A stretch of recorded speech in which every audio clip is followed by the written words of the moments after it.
Hello everyone. So today I'm going to show you when there's a huge range in the line chart like this in the y-axis.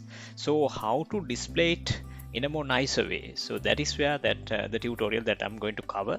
So as you can see, this range goes 10k and up to around 100. So it has a huge range, and when you display it, so it is not displaying nicely. So this is what we are going to tackle today. So to achieve this, there's a very small trick that we need to do.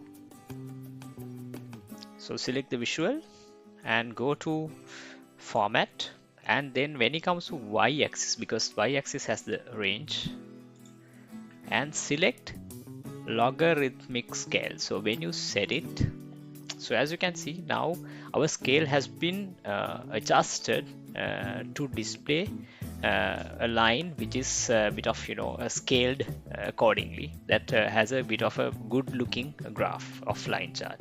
So this is the easiest way that we can change the display of the line chart if there's any huge range of data. Thank you, and keep in touch for my next few tips and tricks and videos as well.